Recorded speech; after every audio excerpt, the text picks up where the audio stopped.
హరే కృష్ణ. అందరికి భగవద్గీత క్లాస్ స్వాగతం. సో మనం 10వ అధ్యాయాన్ని దిగ్విజయంగా మనం పూర్తి చేసుకున్నాం. సో ఈరోజు మనం 11వ అధ్యాయంలోకి మనం ప్రవేశించబోతున్నాం.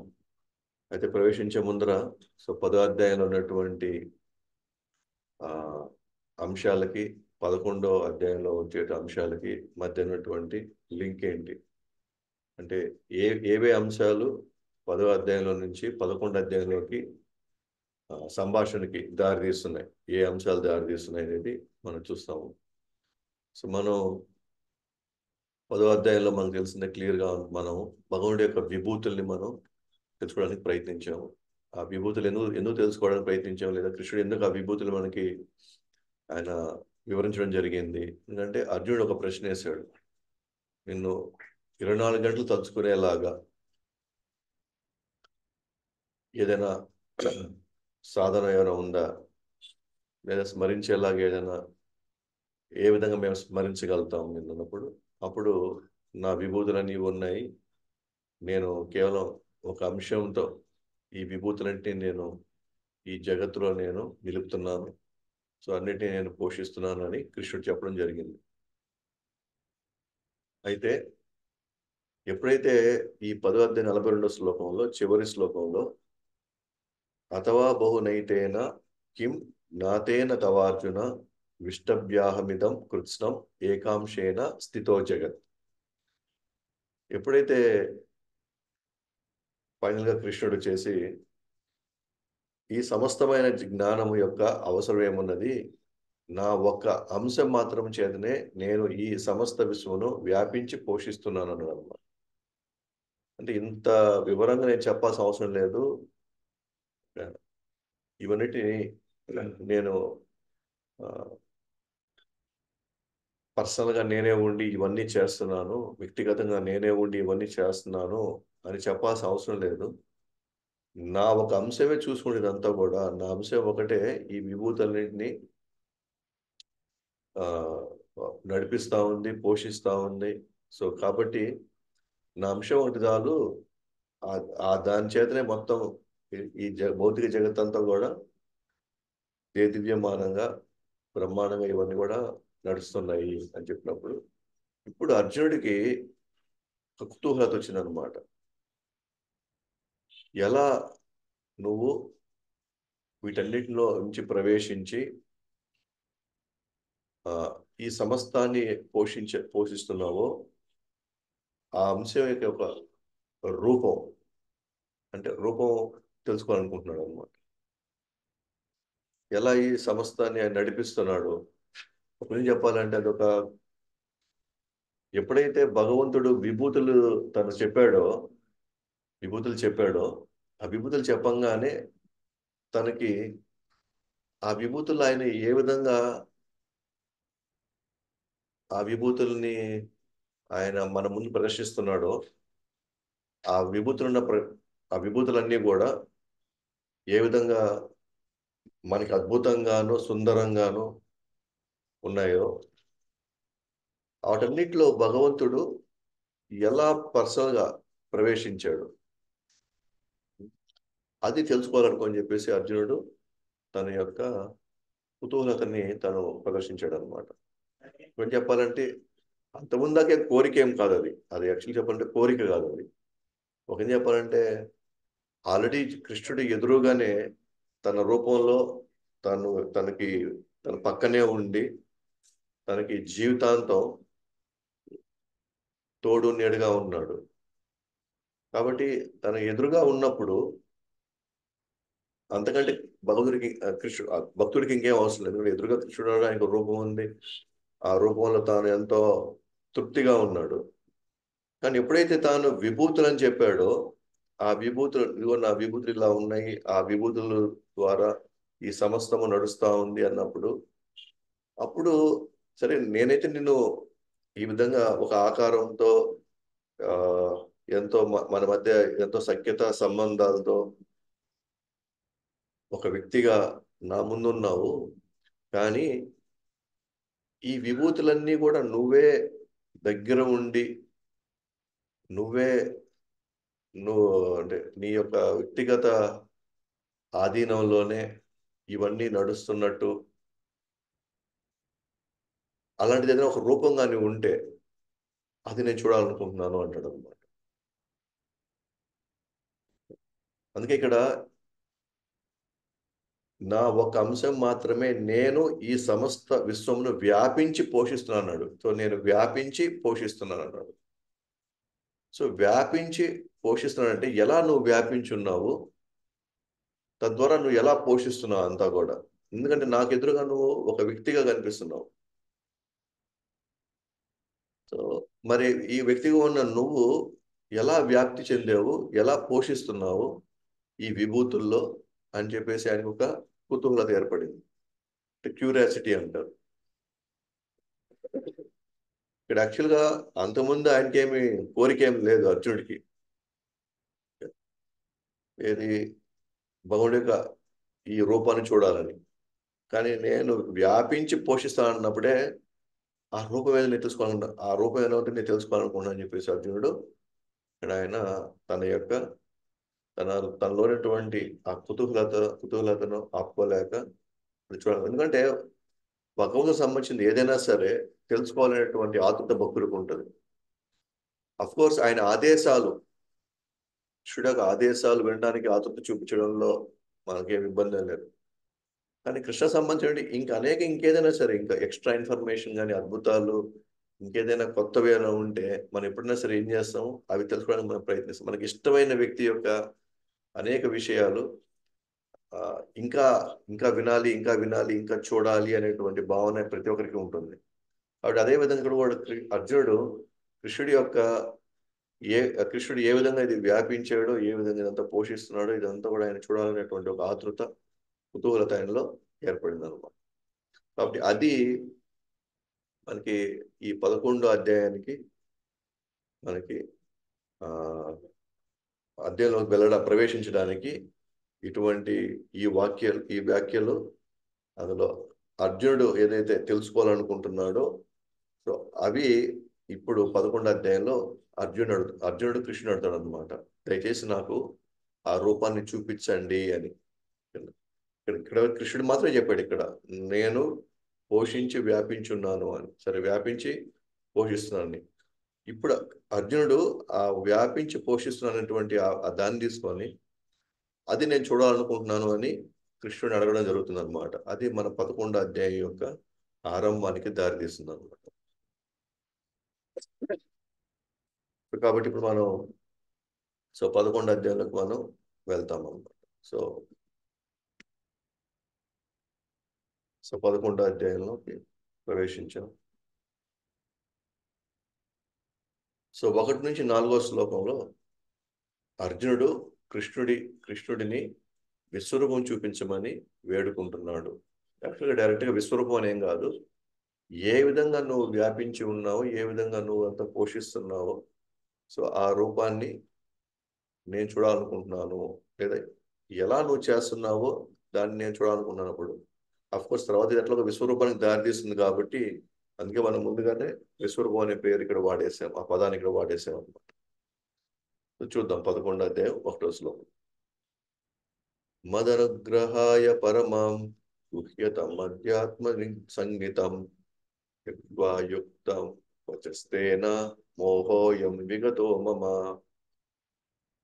మదనుగ్రహాయ పరమం గుహ్యమధ్యాత్మ సంగీతం యత్వా యోక్తం వచస్తేన మోహోయం విగతో మమ. మద్ అనుగ్రహాయ పరమం గుహ్యమాధ్యాత్మ సంగీతం యత్వా యుక్తం వచస్తేన మోహోయం విగతో మమ. సో మద్ అనుగ్రహాయ పరమం గుహ్యం ఆధ్యాత్మ సంగీతం యుక్త్వా యుక్తం వచస్తేన.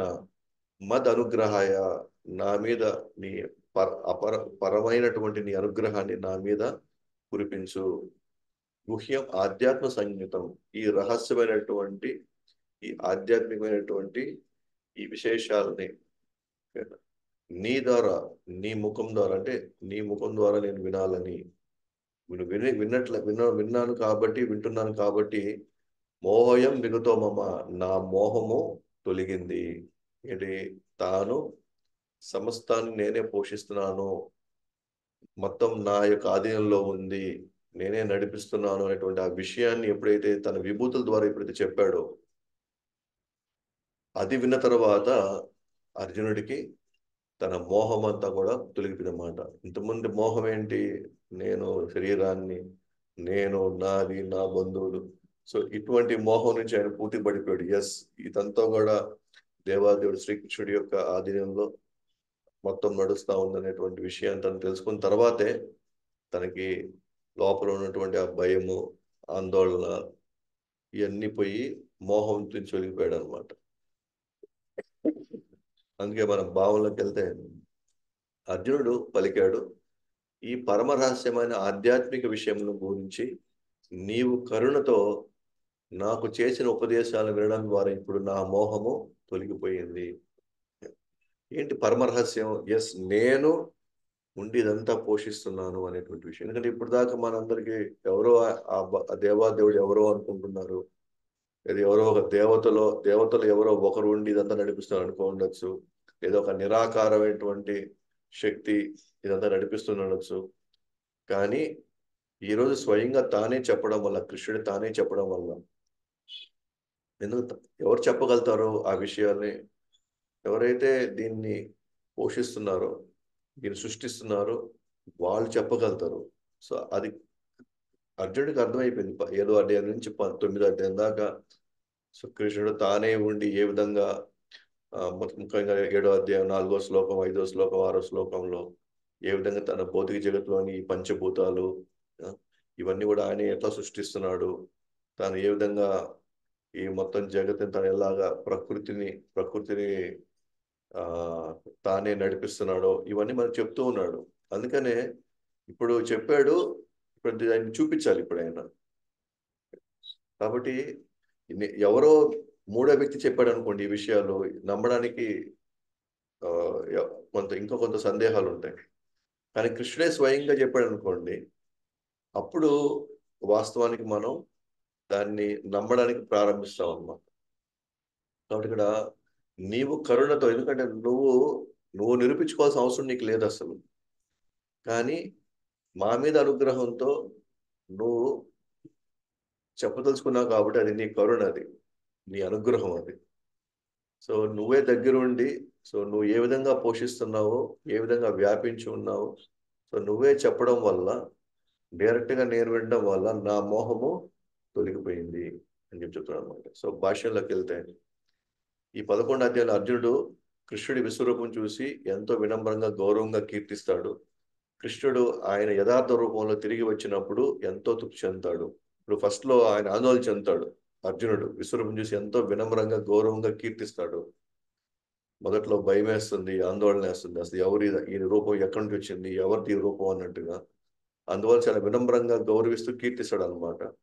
ఆ తర్వాత ఎప్పుడైతే అర్జునుడు నా వల్ల కాదు, నేను చూడలేకపోతున్నాను, దయచేసి నీ యథార్థ రూపానికి వచ్చేయమన్నప్పుడు ఆయన మళ్ళీ తిరిగి వచ్చిన తర్వాత అది చూసి ఎంతో తృప్తిపడతాడు అనమాట అర్జునుడు. సో గత అధ్యాయంలో స్నేహితుడు నా అంశం ఈ సమస్త జగత్తును పోషిస్తుంది అన్నప్పుడు అర్జునుడు చాలా దివ్యానందానికి గురయ్యాడు. ఇప్పుడు ఆ రూపం చూడాలనే కోరిక కలిగి మొదట 3 శ్లోకాల్లో ఆ కృష్ణుడిని కీర్తిస్తాడు. కాబట్టి దివ్యానందకు లోనవుతున్నాడు. ఏది?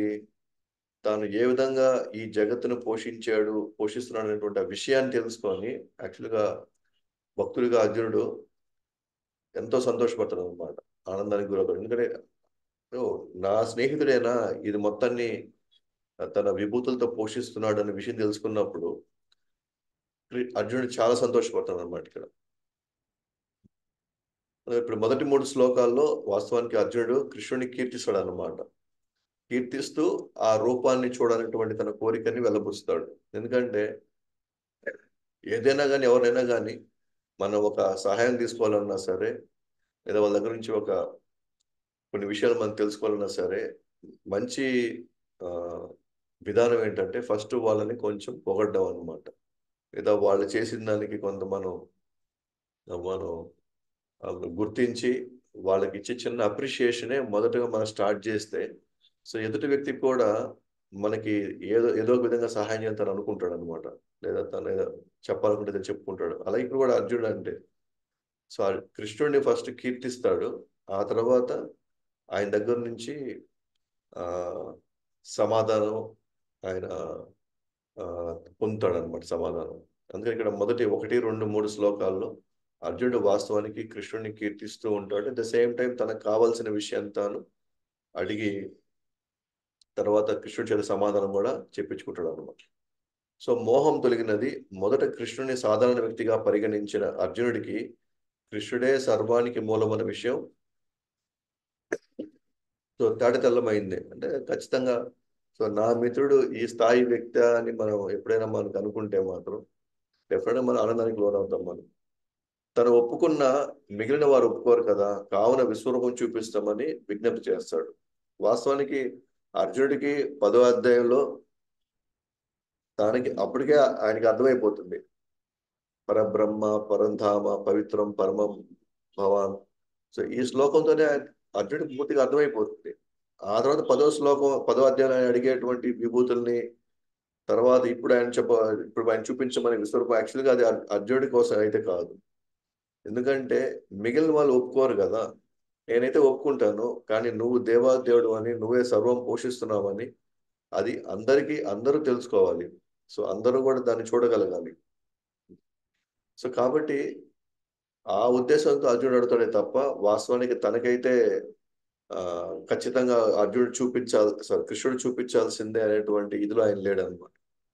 కాబట్టి కృష్ణుడు చాలాసార్లు ఈ విషయం చెప్పడానికి గల కారణం అర్జునుడి మేలు కోసమే. చాలా సందర్భాల్లో అది 7వ అధ్యాయంలో 9వ అధ్యాయంలో సో తాను చాలా సందర్భాల్లో ఏ విధంగా ఇవన్నీ పెంచి పోషిస్తున్నాడు, ఎట్లా మత పరతరం నాణ్యత దాంట్లో ఏ విధంగా నేను మనుల్లో ఉండేటువంటి దారాన్ని అన్నట్టు ఎట్లా అన్నాడు. అట్లాగే దైవిహేష గుణమై మమ మాయ దురత్యయ నా నా అధీనంలోనే గుణాలు ఉన్నాయంటూ చెప్పడం. అలాగే ప్రకృతి తన ఆజ్ఞ మేరకే నడుస్తుందని ఇక్కడే యాక్చువల్గా చాలా సందర్భాలు చెప్పాడు కృష్ణుడు. తన యొక్క అసలైనటువంటి శక్తులని గురించి ఆయన చెప్పాడు. అయినా పదే పదే ఎందుకు మాట్లాడుతున్నాడు అని అంటే అర్జునుడి యొక్క మేలు కోసం లేదా మనలాంటి బద్ధజీవుల యొక్క మేలు కోసం పదే పదే ఈ విషయాలు చెప్తూ వస్తున్నాడు అనమాట. కాబట్టి కృష్ణుడి యొక్క అనుగ్రహం వల్లనే సమస్తము నడుస్తుందని అర్జునుడికి జ్ఞానోదయం అయింది. కాబట్టి కృష్ణుడి యొక్క అనుగ్రహం లేకపోతే ఇక్కడ ఏది జరగదు అనమాట. ఆయన ఆజ్ఞ లేకపోతే ఇక్కడ ఏమీ జరగదు. కాబట్టి ఆ విషయం అర్జునుడికి జ్ఞానోదయం అయిందని చెప్తున్నాం. సో 11వ అధ్యాయంలో 2వ శ్లోకం. భవస్యసో హి భూతానాం సుత విస్తరసో మయ తత్వకమలపత్రాక్ష మహాత్మ్యం అప్యచావ్యహం. భవస్యౌ హి భూతానాం శ్రుత విస్తరసో మయా తత్వకమలపత్రాక్ష మహాత్మ్యం అపి చావ్యయం. భవస్యౌ హి భూతానాం శ్రుత విస్తరసో మయా తత్వత తత్వ కమలపత్రాక్ష మహాత్మ్యం అపి చావ్యయం. ఓ కమల నేత్రుడా, ప్రతి జీవుని జనన మరణాలను గురించి వివరముగా నీ నుండి విన్నాను. నీ అవ్యయమైన మహిమను అనుభూతి చేసుకున్నాను. ఓ కమల నేత్రుడా అనే పదం అన్నాడు. సో ఇప్పుడు దాకా గోవింద, కేశవ, ఆ, మాధవ, జనార్దన అని ఇట్లాంటి పదాలతో కృష్ణుని సంబోధించాడు. కానీ మొట్టమొదటిసారి ఓ కమల నేత్రుడా అని చెప్పేసి ఆయన్ని ఒక విధంగా చెప్పంటే తన యొక్క సౌందర్యాన్ని ఆస్వాదిస్తూ ఇక్కడ అర్జునుడు పొగడడం జరిగింది. ఎందుకంటే ఇప్పుడు మనకేం తెలుస్తుంది ఒక కమల నేత్రుడు అనేటువంటి పదం వాడడం వల్ల ఈ పేరు ఉచ్చరించడం వల్ల అంటే అర్జునుడు చాలా సంతోషంగా ఉన్నాడు అనేటువంటి భావన మనకు కలుగుతుంది ఇక్కడ. సో అర్జునుడు చాలా సంతోషంగా ఉన్నాడు కాబట్టే భగవంతుని కీర్తించేయడానికి ఆయన ఇప్పుడు సిద్ధంగా ఉన్నాడు. అది ఈ 3 శ్లోకాలు మనకు అర్థమవుతుంది అనమాట. అంటే ఇప్పుడు దాకా కృష్ణుడిని ఒక సాధారణ వ్యక్తిగా పరిగణించాడు, లేదా తన స్నేహితుడిగా మాత్రమే పరిగణించాడు, అంతకు మించి ఆయన పరిగణించాల. కానీ ఎప్పుడైతే కృష్ణుడు ఈ స్థాయి వ్యక్తిని తెలిసిన తర్వాత తనలో ఆనందానికి సో ఇదొక సాక్ష్యం అనమాట. ఎందుకంటే ఇప్పుడు దాకా చెప్పాను కదా, గోవింద మాధవ అని ఈ పదాలతో ఉన్నాడు. ఫస్ట్ టైం ఇక్కడ మాత్రం కమల నేత్రుడా అనేటువంటి ఈ యొక్క నామాన్ని ఆయన సంబోధిస్తున్నాడు అనమాట. సో ఇవన్నీ నేను విన్నాను, నువ్వు చెప్పినవన్నీ నేను వింటున్నాను. జన మరణాల గురించి కావచ్చు, లేదా ఇంకా వివిధ మహిమలు అని అన్ని అనుభూతి పొందుతున్నాను, అనుభూతి చేసుకుంటున్నాను అంటున్నాడు అనమాట. సో భాష్యంలోకి వెళ్తే, సో కమల పత్రాక్ష, సో ఆ పదంతో మనం ఆల్రెడీ మనం డిస్కస్ చేసాం. సృష్టికి ప్రళయానికి ఆయనే మూలమని వెల్లడించినప్పుడు ఆనందంతో కృష్ణుడిని అర్జునుడు ఈ విధంగా పిలిచాడు. ఎస్, సో సమస్తానికి నేనే మూలమని, అది కూడా ఇప్పుడు ఆయనకి ప్రాక్టికల్ గా తాను ఏ విధంగా వివిధ విభూతులతో తాను ఏ విధంగా ఇవన్నీ చేస్తున్నాడు అది వినిన తర్వాత ఆయన ఆనందానికి ఇంకా అవధులు లేవు.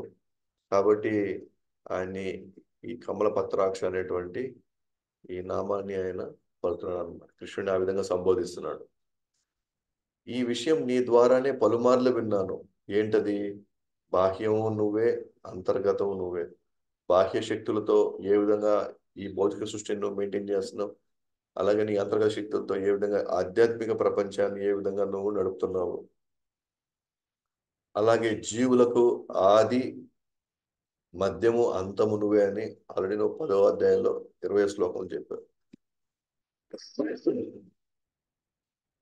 కేవలం జీవులకే నువ్వు ఆది మధ్యం అంతం కాదు, అలాగే ఈ జగత్తు కూడా, ముఖ్యంగా ఈ భౌతిక జగత్తుకి ఆది మధ్యం మూలం కూడా నువ్వే అని చెప్పేసి నువ్వు 7వ అధ్యాయం 4, 5, 6 శ్లోకాల్లో అక్కడ కూడా నువ్వు వెళ్ళబడించు. సో ఇవన్నీ కూడా ఏవైతే భూమి రపోనాలో వాయు కమ్మనో బుద్ధి రేవచ అహంకార ఇది అమ్మే బున్నా ప్రకృతి అష్టడ ప్రకృతి. సో ఈ ప్రకృతిలో ఉన్నటువంటి ముఖ్యంగా 8 అంశాలు నా శక్తులే, కాబట్టి నేనే మూలము అన్నట్టుగా మనం చెప్పేస్తున్నాం. సో నువ్వు మూలమైనప్పటికీ, అన్నింటిలో ప్రవేశించినప్పటికీ వాటిచే ప్రభావితుడు కావు, అలాగే బద్ధుడు కాడు. సో 9వ అధ్యాయంలో 4వ శ్లోకం, నతమత్యస్థాని భూతాని. సో ఆ శ్లోకంలో మనం కానీ వెళ్తే, నేను అన్నింటిలో ప్రవేశించాను, నేను సమస్తాన్ని నేను నడుపుతున్నాను, కానీ అవి నాలో లేవు అంటాడు. అంటే అర్థం ఏంటి అని అంటే, నేను అన్నిట్లోనే నేను ఉంటాను, అన్నిటిని పోషిస్తున్నాను, కానీ వాటి చేత ఎటువంటి ప్రభావితుడిని కాను. సో వాటి వల్ల నేను బద్ధుడిని కాను. ఎట్లా మనమైతే అన్నిట్లోనే వెళ్తాం, అన్ని చేస్తాం, కానీ మనం వాటి మాయలో ఈజీగా పడిపోతాం. మనం నెమ్మదిగా వాటి తాలూకు ప్రభావం మన మీద నెమ్మదిగా మన మీదకి వచ్చేస్తుంది. ఉదాహరణకి మనమే డబ్బులు అప్పు చేసాము, అది ఖచ్చితంగా కాగితాలని తెలుసు. సో ఆయన వాటిని వాడి తెలియకుండా డబ్బు మాయలో మనమే పడిపోయాం. అంటే మనం ప్రభావితం అయిపోయాం అన్నమాట. మనమే సృష్టించాము, మనమే దాన్ని వాడుకుంటున్నాము. క్రమంగా వాటి చేతే ఫైనల్గా అవి మనమే ప్రభావితం చూపించి మనం వాటి మాయలో పడుతున్నాం అన్నమాట. అది భగవంతుడికి మనకి తేడా అదనమాట. భగవంతుడు ఇవన్నీ కూడా ఆయన ఎన్ని చేసినా సరే, ఆయన ఎన్ని రకాలుగా ఆయన ప్రవేశించినా సరే, వేటి ఆయన ఉపయోగించుకొని ఆయన ఈ సమస్తాన్ని నడిపిస్తున్నా సరే, వాటి ప్రభావంలో కానీ లేదా మాయా ప్రభావంలో లేదా ఆయన ఇప్పటికీ కూడా బద్దుడయ్యేదానికి అవకాశమే లేదనమాట. అది మనం 9వ అధ్యాయం 4వ శ్లోకంలో చూస్తాం అనమాట. సో ఇవన్నీ కూడా అర్జునుడు సంపూర్ణంగా క్షుణ్ణంగా అర్థం చేసుకున్నాడు. ఏది మొదటి నుంచి కూడా 7వ అధ్యాయం నుంచి నాకు మనం చెప్పుకుంటున్నాం. 7వ అధ్యాయం 8, 9, 10 ఇవన్నీ క్షుణ్ణంగా అర్థం చేసుకున్నాడు. కాబట్టి కృష్ణుడిని 10వ అధ్యాయాన్ని ఒప్పుకున్నాడు. ఎస్, నువ్వు దేవాదేవుడు అని. బట్ ఇక్కడ క్షుణ్ణంగా అర్థం చేసుకోవడం అనేది చాలా ఇంపార్టెంట్ అనమాట. అంటే కృష్ణుడు చెప్పే విషయాల్ని మనం కొంచెం లోతుగా వెళ్ళిగా మనం అర్థం చేసుకుంటే, కృష్ణుడికి మించి, కృష్ణుడికి తప్ప ఇంక మనకి ఎవరికి పూజించాల్సిన అవసరం మనకు లేదు అనేటువంటి భావంలోకి మనం ఈజీగా వెళ్ళిపోతాం అనమాట. కాబట్టి ఆ విధంగా మనం 11వ అధ్యాయం 2వ శ్లోకంలోకి వెళ్ళాం. సో ఈ 3 శ్లోకాల్లో యాక్చువల్ చెప్పాలంటే అర్జునుడు కృష్ణుడిని కీర్తించడం జరుగుతూ ఉందన్నమాట. కాకపోతే ఆ కీర్తించడం అనేది ఏదో ఏదో మాట వరుసకి కాదు, వాస్తవానికి క్షుణ్ణంగా అర్థం చేసుకొని కృష్ణుడి యొక్క స్థాయిని అవగాహన చేసుకొని తాను ఎంతో ఆనందంతో చాలా దాని ఏమంటే చాలా ఆ, ఏమీ ఆశించకుండా చాలా ఫ్రీగా ఆయన తను కీర్తిస్తున్నాడు అనమాట. కాబట్టి అందుకే ఈ 3 శ్లోకాల్లో మనం ఆయన యొక్క ఆ, ఎలా కీర్తిస్తున్నాడో మనం ఆ యొక్క శ్లోకాలు మనం ఇప్పుడు చూస్తూ ఉన్నాం అనమాట. మొదటి 3 శ్లోకాలు. 3వ శ్లోకంలోకి వెళ్తే, ఏవమేత యథా తత్వం ఆత్మానం పరమేశ్వర దృష్టమిచ్చామి తే రూపం ఐశ్వరం పురుషోత్తమ. ఏవం ఏతత్ యథా తత్వం ఆత్మానం పరమేశ్వర దృష్టమిచ్చామి తే రూపం ఐశ్వరం పురుషోత్తమ. ఏవమేతత్ యథా తత్వం ఆత్మానం పరమేశ్వర దృష్టమిచ్చామి తే రూపం ఐశ్వరం పురుషోత్తమ. సో భావంలోకి వెళ్తే ఇక్కడ కూడా మళ్ళీ సో ఆయన కీర్తించడం జరుగుతూ ఉంది. ఓ పురుషోత్తమ, ఓ పరమేశ్వర, నీవే స్వయంగా వర్ణించినట్లు నీ నిజమైన స్థితిలో నా ఎదుట నిన్ను ఎక్కడ చూస్తున్నప్పటికీ ఈ జగత్తులో నీవు ఏ విధంగా ప్రవేశించావో నేను చూడగోరుతున్నాను. నీ యొక్క ఆ రూపమును నేను చూడాలని అనుకుంటున్నాను. ఓ పరమేశ్వర. సో అక్కడ కూడా క్లియర్. ఇక్కడ ఎంతమంది ఈశ్వరులు చాలా మంది ఉండొచ్చు, కానీ నీ ఆధీనంలోనే ఈ సమస్తము ఇక్కడున్న వాళ్ళందరూ ఉన్నారు కాబట్టి నువ్వే పరమ నియంత్రికుడు కాబట్టి నువ్వు పరమేశ్వర. సో మనకి 10వ అధ్యాయం 2వ శ్లోకం కూడా నమే విదుస్వరగణ ప్రభ సో అనే పదాన్ని మనం అక్కడ చూస్తున్నాం అన్నమాట. అయితే కాబట్టి వాళ్ళకి నేనెవరో తెలియదు, నా గురించి వాళ్ళు పూర్తిగా తెలియదు, కానీ వాళ్ళందరూ నాకు తెలుసు అన్నాడు. అంటే అక్కడే కృష్ణుడి యొక్క పరమేశ్వరుడు తన స్థానం ఏంటో అక్కడ మనకు అర్థమైపోయింది. అలాగే పురుషోత్తమ. పురుషోత్తమ అనే పదం వాడినది కారణం, ఎస్, ఖచ్చితంగా నీకు ఒక ఆకారం ఉంది. నువ్వు సాధారణ పురుషుడు కాదు, నువ్వు ఈ పురుష అవతారాలకు కూడా మూలమైనటువంటి పురుషోత్తముడివి. ఎందుకంటే ఈ భౌతిక జగత్తు లేదా విభూతులన్నీ కూడా మహావిష్ణు పురుష అవతారాల నుంచి అన్నీ కూడా వచ్చాయి. కానీ వీళ్ళందరూ కూడా పురుషులు అయినప్పటికీ కూడా, ఇవన్నీ పురుష అవతారాలు అయినప్పటికీ కూడా వీటన్నిటికీ మూలమైనటువంటి కృష్ణుడు పురుషోత్తముడు. కాబట్టి ఓ పురుషోత్తమ. కాబట్టి నువ్వే వర్ణించావు కదా, నీవే స్వయంగా వర్ణించినట్లు నీ నిజమైన స్థితిలో నా ఎదురు నిన్ను ఇక్కడ చూస్తున్నప్పటికీ మనం ఫస్ట్ చెప్పుకున్నాం, నీ నీ నిజమైన స్థితిలో నా ఎదుట నేను ఇక్కడ నేను చూస్తున్నప్పటికీ ఎదురుగా ఉన్నాడు, కనిపిస్తున్నాడు, అతను నిజమైన స్థితిలో ఉన్నాడు, నేను చూస్తున్నాను.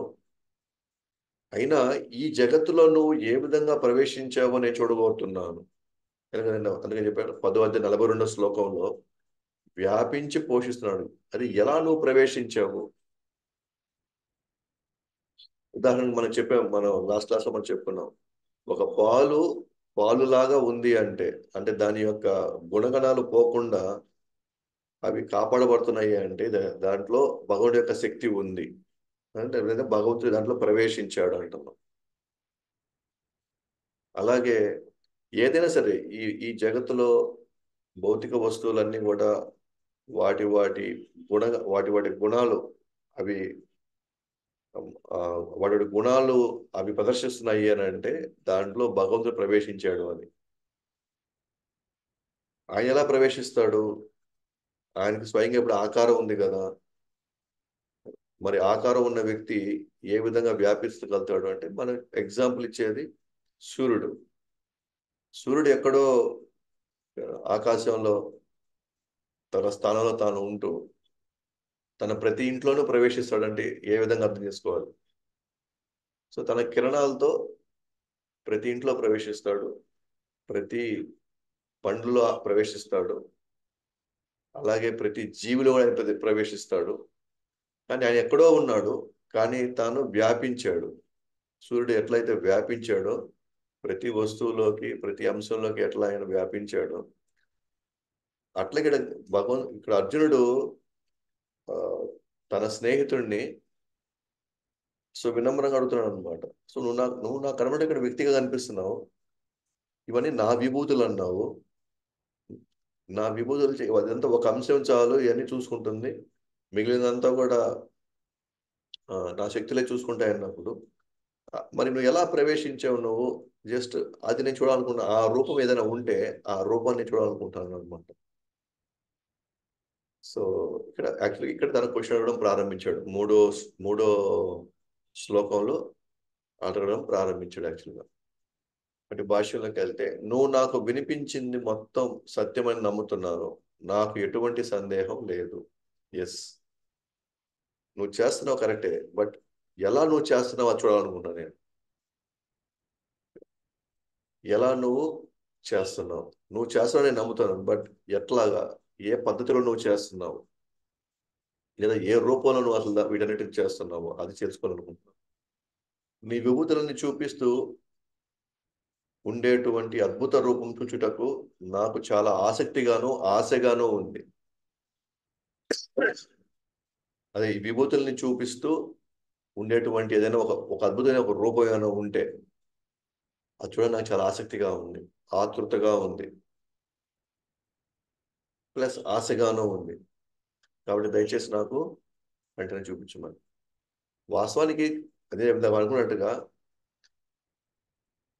అర్జునుడికి కృష్ణుడి యొక్క విషయాలు ఏదైనా సరే ఆయనకి ఇష్టమే, ఎందుకంటే తన మిత్రుడు కాబట్టి ఏది చెప్పడానికి మనం సిద్ధమే. ఉదాహరణకి మన గురువు చెప్పేటువంటి విషయాల పట్ల మనం ఆసక్తి చూపిస్తాము. అంటే ఆసక్తి అంటే ఇన్ ద సెన్స్ ఎప్పుడు మనం శ్రద్ధగా ఉంటాం అనమాట, ఆయన ఇచ్చే ఆదేశాలు తీసుకోవాలి. అట్ ద సేమ్ టైం మనకి ఏమనిపిస్తుంది అంటే, ఆ గురువు సంబంధించిన వాళ్ళు ఇంకెవరైనా వాళ్ళ అమ్మగారో లేకపోతే ఇంకా వాళ్ళ తమ్ముడో లేదా అన్న వస్తే మనం వాళ్ళు అడుగుతాం అనమాట, ఈయన చిన్నప్పుడు ఎలా ఉండేవాడు, ఏం చేసేవాడు, అల్లరిగా ఉన్నాడా, అదే ఆయన యొక్క అలవాట్లు ఏంటి, అంటే వీటన్నిటి పట్ల వాళ్ళకి ఏంటంటే కొంచెం కుతూహలం ఉంటుంది అనమాట. గురువు గురించి మిగతా విషయాలు కూడా తెలుసుకోవాలి అని. ఎందుకంటే ఏ వ్యక్తి పట్ల మనకు గౌరవం ఉంటుందో, ఆ ప్రేమ ఉంటుందో, ఆయన అన్నిటి గురించి మనం తెలుసుకోవాలని మనకి ఇష్టంగా ఉంటుంది. అఫ్ కోర్స్ ఆదేశాలు కొంచెం గంభీరంగా తీసుకుంటాము. అయితే ఆయన యొక్క వ్యక్తిగత జీవితం అనేది మన యొక్క సంతోషంగా దాన్ని వినడానికి విని ఆయన మీద కొంచెం మన ప్రేమ పెంచుకోవడానికి అది ఉపయోగపడుతుంది అనమాట. కాబట్టి అక్కడ మన కోరిక అని చెప్పలేము. ఏది గురువు యొక్క వ్యక్తిగత జీవితం, గతంలో వాళ్ళ కుటుంబ సభ్యుల మధ్యలో ఎలా ఉంది, లేకపోతే ఆయన యొక్క అలవాట్లు ఏంటి, అది యాక్చువల్ మన కోరిక ఏం కాదు. అది మన కోరిక వచ్చి ఆయన ఆదేశాలు విని పాటించడం అనేది మనకు కావాల్సింది, అది మెయిన్. కానీ మిగిలినంతా ఏంటి, కొద్దిగా ఆసక్తి అనమాట, ఆసక్తి, క్యూరియాసిటీ. సో నువ్వు దేవదేవుడివి కనుక నా కోరిక ఎరిగి ఉన్నావు, నా కోరిక తీర్చబడి, నువ్వు దేవదేవుడు కాబట్టి, నువ్వు పరమాత్ముడు కాబట్టి నీకు తెలుసు నేనేం కోరుకుంటున్నాను ఇప్పుడు, నేను దేన్ని ఆశిస్తున్నానో నాకు తెలుసు. కాబట్టి నువ్వు నా కోరిక తీర్చగలను. నేను సహజంగానే నీ మాధుర్యాన్ని ఆస్వాదిస్తాను, ఇప్పుడు దాన్ని అనుభవిస్తున్నాను. సో మాధుర్యం ఎప్పుడు అనుభవించవచ్చు అంటే, ఫస్ట్ భగవుడి యొక్క ఐశ్వర్యాన్ని పూర్తిగా అర్థం చేసుకుంటే, ఐశ్వర్యాన్ని అర్థం చేసుకున్న తర్వాత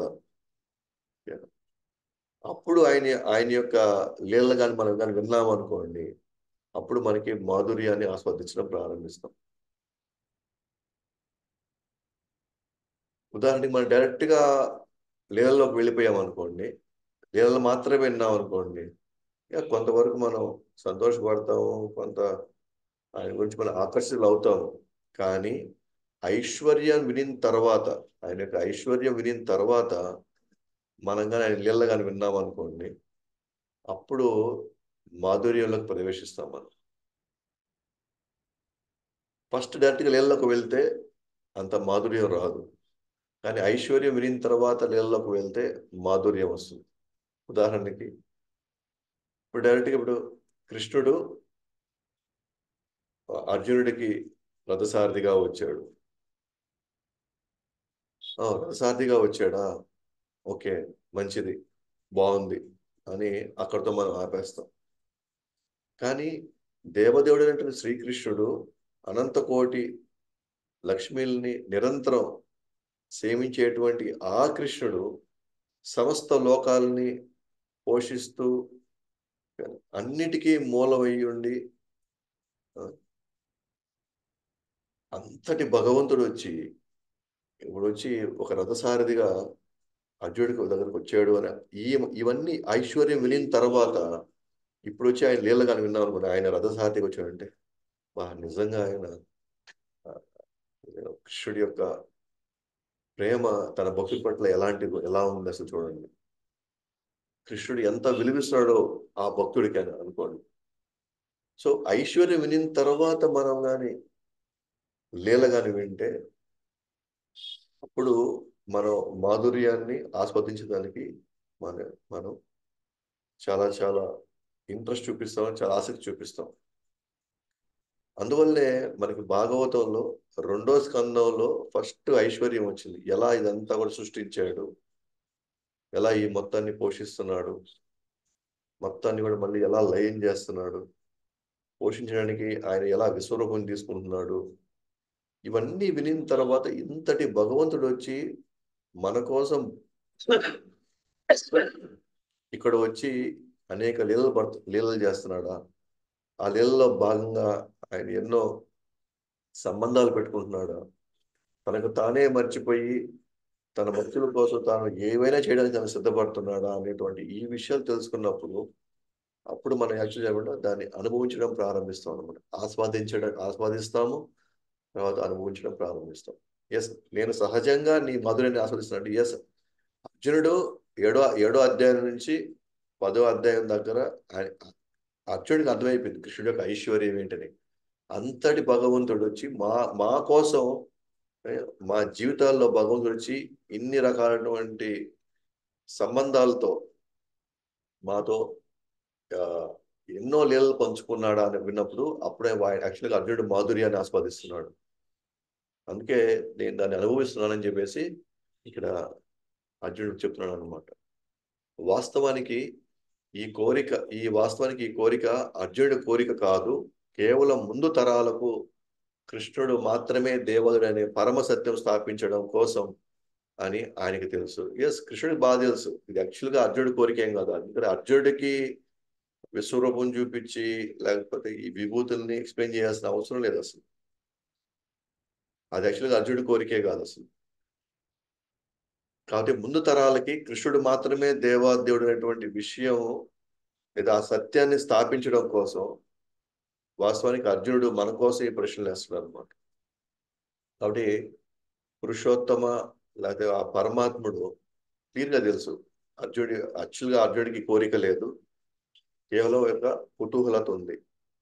అయినప్పటికీ కూడా దాన్ని ఎందుకు తీరుస్తాడంటే భగవంతుడు, ఎందుకంటే ముందు తరాలు చూడాలి కదా. ఎస్, నిజంగా కృష్ణుడు విశ్వరూపం చూపించాడు, ఇంకా ఏ అవతారాలు ఇక్కడ చూపించలేదు, ఇంక ఏ భగవంతుడు ఇక్కడ చూపించలేదు.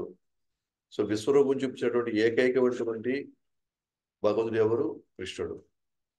ఆ విశ్వరూపంలో అనేక అవతారాలను చూపించాడు, అనేక దేవతలు చూపించాడు, సమస్త లోకాలను చూపించాడు, పంచభూతాలను చూపించాడు, సమస్తం చూపించినప్పుడు కాబట్టి అందుకే ఆయన్ని దేవాది దేవుడు అనేటువంటి ఆ విషయం చెప్తున్నాం. కాబట్టి మనకి క్లియర్ అనమాట. కాబట్టి మున్ముందు ఎవరైనా భగవంతుడని మోసం చేయడానికి ప్రయత్నిస్తే వారి విశ్వరూపం చూపించమని మనం అడగాలి. ఎవరైనా వచ్చేసి పలానా వ్యక్తి దేవుడు అన్నారు అనుకోండి, లేదా నేను దేవుడు అన్నాను అనుకోండి, సరే ఫస్ట్ నాకు విశ్వరూపం చూపించమని చెప్పాలి.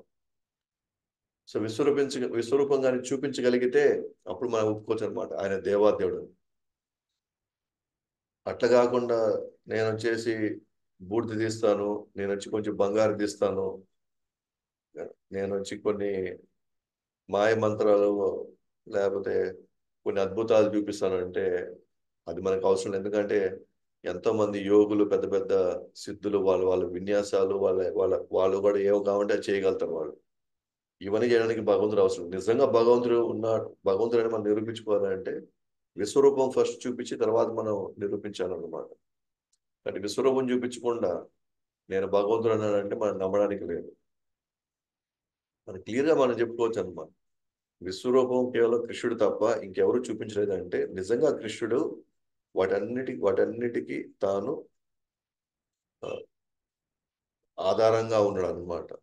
ఏది అవతారాలకి, దేవతలకి, జీవులకి, సమస్త భౌతిక ప్రకృతికి ఆయన ఆధారంగా ఉన్నాడు. కాబట్టే ఆయన ఆయన తన యొక్క ఇష్టం మేరకు తాను ఎప్పుడు కోరుకుంటే అప్పుడు ఆయన తన విశ్వరూపాన్ని చూపించాడు.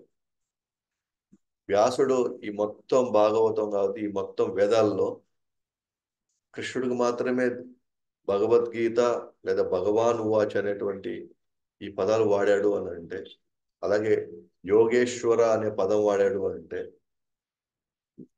మనం అర్థం చేసుకోవాల్సింది ఏంటంటే ఇక్కడ కృష్ణుడు దేవాది దేవుడు అనేటువంటి విషయం మనకి తెటదలం అయిపోతా ఉంది. ఎవరు చెప్తున్నారు? సాక్షాత్తు వ్యాసుడు చెప్తున్నారు. కాబట్టి ముందు ఎవరైనా ప్రయత్నిస్తే నేను దేవుడిని లేదా పలానా ఆయన దేవుడు లేదా పలానా దేవత మెయిన్ అని అనుకోండి, అప్పుడు కృష్ణుడు లాగా విశ్వరూపం ఎవరైనా ఎక్కడైనా సరే చూపించినట్టు కానీ లేదా చూపిస్తున్నట్టు కానీ ఏమైనా మన దగ్గర ఎవరైనా ఉన్నారా లేదా సాక్ష్యాలు ఉంటే అప్పుడు మనం కన్సిడర్ చేయొచ్చు. అప్పుడు దాకా మనం ఒకటే పెట్టుకోవాలి, కృష్ణుడు మాత్రమే దేవాదేవుడు అనే విషయం మనకి తెలుస్తుంది అనమాట. 4వ శ్లోకంకి వెళ్తున్నాం.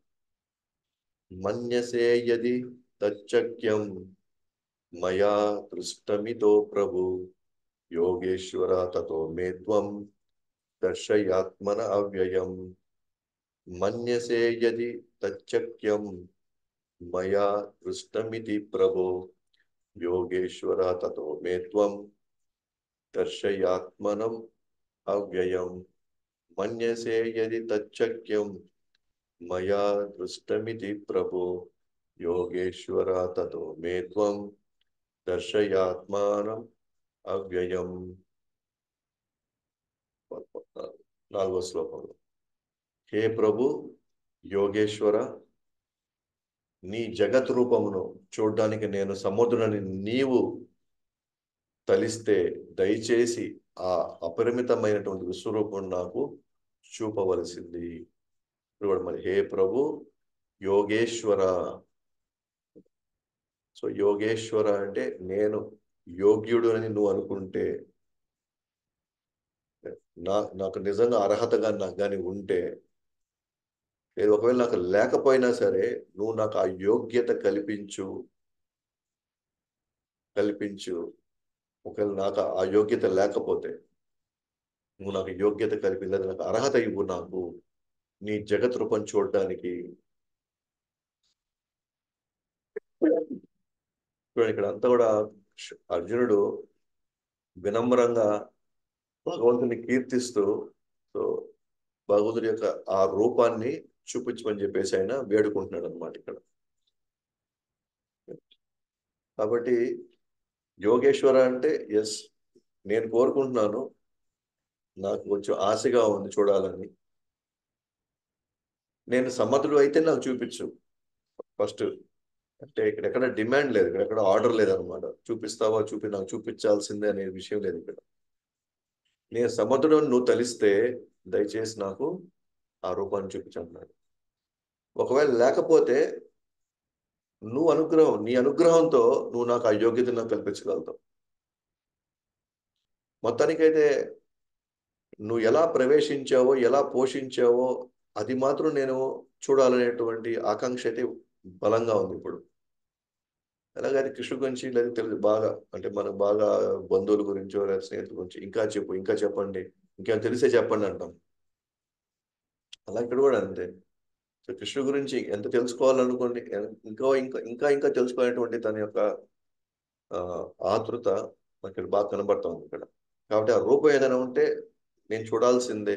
నాకు తెలుసు నాకు అర్హత ఉందో లేదో నాకు తెలియదు.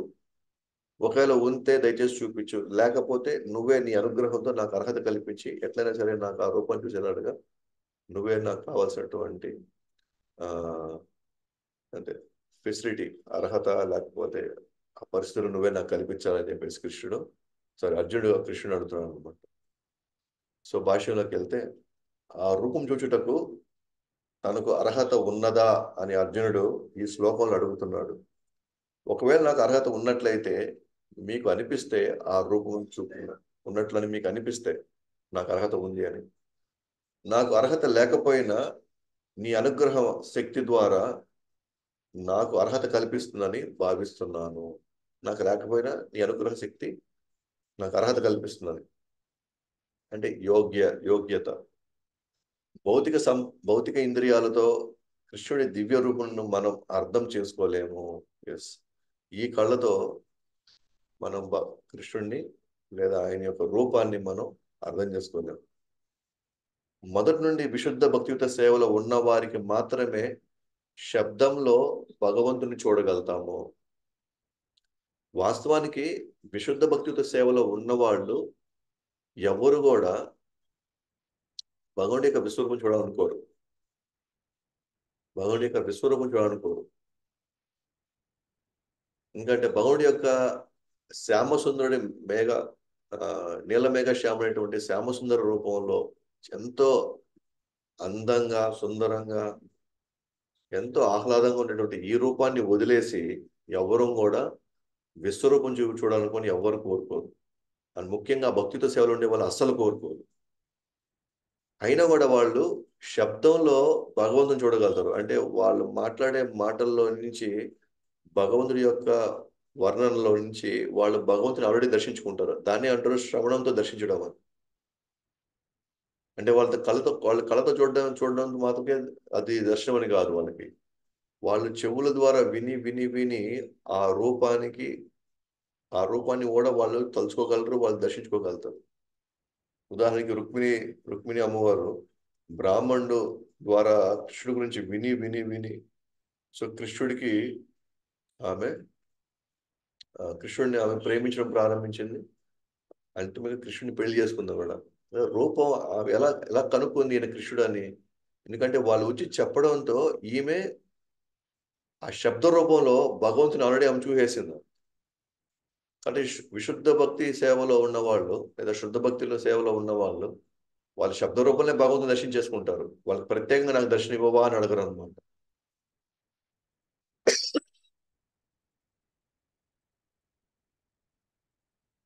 అయితే ఇక్కడ అర్జునుడు కూడా ఇష్టం లేదు, ఆ విశ్వరూపం చూడాలన్నటువంటి ఇదేం లేదు. కానీ రాబోయే తరాలకు చూపించాలి కాబట్టి, వాళ్ళందరూ కూడా దీన్ని నమ్మాలి కాబట్టి, దయచేసి నాకు ఆ రూపాన్ని చూపించు అంటున్నాడు.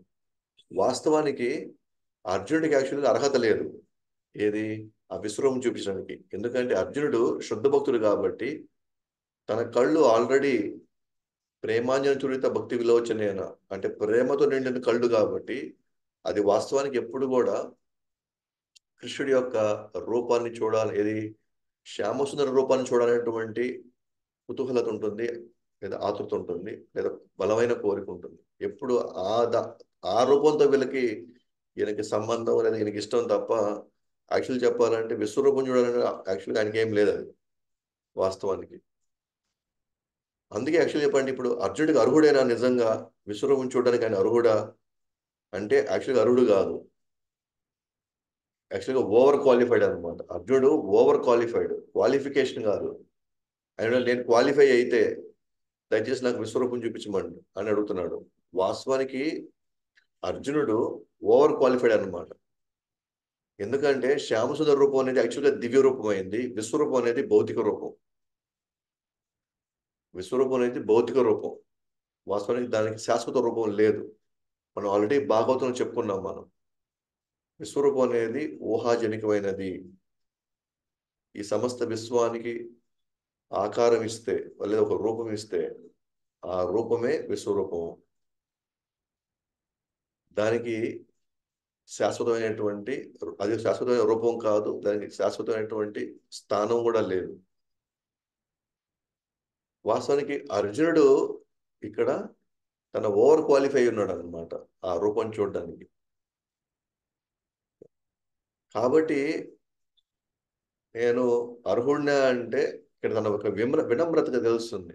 అంటే భగవంతుడి ఎదురుకి వెళ్ళినప్పుడు భగవంతుడి దేనైనా మనం కోరుకునేటప్పుడు ఆయన్ని ఏ విధంగా మనం వేడుకోవాలనేటువంటి ఆ విషయాన్ని మనకి అర్జునుడి ద్వారా మనకు తెలుస్తుంది అనమాట. కాబట్టి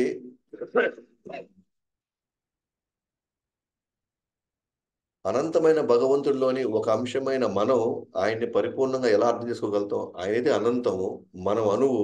ఈ అణువు అంశమైనటువంటి నేను అనంతమైన భగవంతుడిని ఎలా నేను అర్థం చేసుకోగలుగుతాను?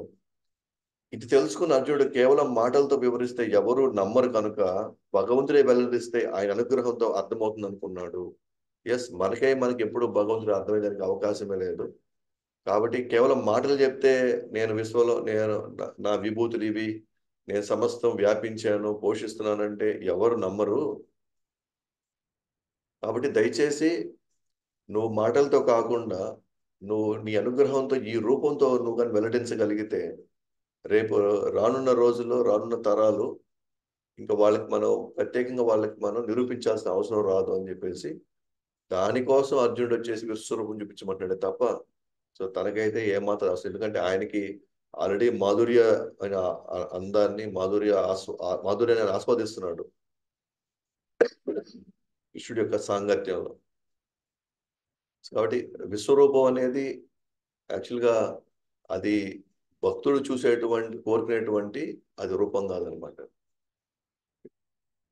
అందువల్ల అక్కడ అర్జునుడు కేవలం రాబోయే తరాల కోసం మాత్రమే ఈ రూపాన్ని తాను కోరుకుంటున్నాడు. యోగేశ్వర అంటే ఊహకు అందనటువంటి శక్తిమంతుడు అని అర్థం అనమాట. ఆయన అనంతమైనప్పటికీ ఆయనకి ఇష్టమైతే అనుగ్రహిస్తే నిరూపించబడాలి అనుకుంటే అప్పుడే మనం అర్థం చేసుకోగలుగుతాం. ఎస్, పూర్తిగా ఫుల్ రైట్స్ అన్ని కృష్ణుడి దగ్గర ఉన్నాయి అనమాట. ఓకే, పూర్తి అదేమంటున్నాం రైట్స్ అంటే హక్కులు, పూర్తి హక్కులు కృష్ణుడి దగ్గరే ఉన్నాయి. ఆయన ఇష్టమయ్యి ఆయన అనుగ్రహించి ఎస్ నేను వీళ్ళకి అర్థం అవ్వాలి అంటేనే మనం ఆయన అర్థం చేసుకోగలుగుతాం. అందుకే అర్జునుడు ఆజ్ఞాపించడం లేదు, ఇక్కడ వినమ్రంగా విజ్ఞప్తి చేస్తున్నాడు. నేను అర్హత పొందితే నాకు అవకాశం ఉంటే నువ్వు చూపించు, లేకపోతే నీ అనుగ్రహం వల్ల నాకు అర్హత నాకు ఇవ్వు అని చెప్పి చేస్తున్నాడు అన్నమాట. ఒకరు అడిగారని కృష్ణుడు నిరూపించుకోవాల్సిన అవసరం లేదు. కేవలం శరణాగతికి ప్రేమపూర్వకమైన భక్తుడి సేవకు మాత్రమే నిరూపిస్తాడు. సో భక్తుడు ఏదో ఒక వాదనకి నాకు నిరూపిస్తేనే నువ్వు దేవుడివి అలాంటి వాటికంతా ఆయన నిరూపించుకోవాల్సిన అవసరానికి అసలు లేదు. కానీ శరణాగతి పొందిన వాడికి ప్రేమపూర్వకమైన భక్తితో సేవలో ఉన్న వాడికి మాత్రము తాను పూర్తిగా తనకు తాను సమర్పించుకోవడానికి భగవంతుడు కూడా వెనకడుగు వేయడు అనమాట. కాబట్టి ఇతర సాధకులు ఎవరైతే కృష్ణుడిని తెలుసుకోవడం కోసం సొంత శక్తిపై ఆధారపడతారో వారికి కృష్ణుడి సాక్షాత్కారం అసాధ్యం. అటు వాళ్ళకి అసాధ్యం అన్నమాట. ఎవరికి ఇంక వేరే సాధకులు అంటే భక్తిలో కాకుండా ఇంకా కర్మ మార్గమో జ్ఞాన మార్గంలో యోగ మార్గంలో ఎవరైనా సరే సో కృష్ణుడిని అర్థం చేసుకోవాలంటే అది వాళ్ళ వల్ల కాదనమాట. అది అసాధ్యం. అది ఎందుకంటే వాళ్ళ సొంత శక్తిపై ఆధారపడి వాళ్ళు కానీ తెలుసుకోవాలదలుచుకుంటే అది అసాధ్యం అన్నమాట. కానీ వాళ్ళు కానీ భక్తుడి యొక్క అనుగ్రహం కానీ పొంది భక్తుడి యొక్క అనుగ్రహంతో వీలైతే మాత్రం వాళ్ళు తీసుకోగలుగుతారే తప్ప వాళ్ళకి ఎప్పుడు కూడా ఈ సాక్షాత్కారం అనేది అసాధ్యం అన్నమాట. సో కాబట్టి సో ఈ 4 శ్లోకాల్లో మనం కానీ చూస్తే కనుక ఒక విధంగా అర్జునుడు వినమ్రంగా మన కోసం ఈ 4 శ్లోకాల్లో కానీ చూస్తే మన కోసం భగవంతుడి యొక్క రూపాన్ని తెలియజేయమని, ముఖ్యంగా తను ఏ విధంగా వ్యాపించాడో ఏ విధంగా పోషిస్తున్నాడు సో దాని వివరణకు అర్జునుడు కృష్ణుడిని రూపం చూపించమంటున్నాడు. వాస్తవానికి కృష్ణుడు ఓకేనా తన అర్హతకు మించి ఉన్నాడు అనమాట. ఇక్కడ అంటే ఆయన ఆల్రెడీ సఖ్యరసంలో ఉన్నాడు. విశ్వరూపం చూడడం అనేది దర్శించుకోవడం అనేది అది చాలా భక్తిలో చాలా అధమ స్థితిలో ఉన్నటువంటి స్థాయిలో ఉన్నటువంటి వ్యక్తులు వాళ్ళు కోరుకునేది అనమాట విశ్వరూపం అనేది. కానీ అయినప్పటికీ కూడా విశ్వరూపం భౌతికమైంది, అలాగే భగవంతుడు తన దివ్యమంగళ రూపం ఈ కళతో మనం చూడలేనప్పుడు ఆ దేవాది దేవుడు తన విశ్వరూపం ద్వారా తను తనను తాను చూపించుకుంటున్నప్పుడు సో మనలాంటి బద్ధస్థితిలో ఉన్న వ్యక్తులు దాని యొక్క వివరణలో మనం లోతులోకి వెళ్తే అప్పుడు కృష్ణుడి యొక్క స్థాయి మనకు అర్థమవుతుంది అన్నమాట. సో అందువల్ల ముందు తరాలకి అలాగే నాస్తికవాదులకి నిరాకారవాదులకి మాయావాదులకి సో వీళ్ళందరికీ కూడా ఆ, కృష్ణుడి యొక్క స్థానం పరమ స్థానాన్ని వాళ్ళందరికీ అర్థమయ్యేలాగా సో అర్జునుడు మన కోసం కృష్ణుడిని ఆ రూపాన్ని చూపించమంటున్నాడు అనమాట. సో కాబట్టి ఇక్కడతో ఈ సెషన్ క్లోజ్ చేస్తున్నాం. సో ఎవరికైనా సందేహాలు ఉంటే మీరు అడగచ్చు. శీల ప్రభుపాద్కి జై. అనంత కోటి వైష్ణవుడికి జై. భగవద్వాన్ శ్రీమద్ భగవద్గీత జై. జై గౌర్ ప్రేమ.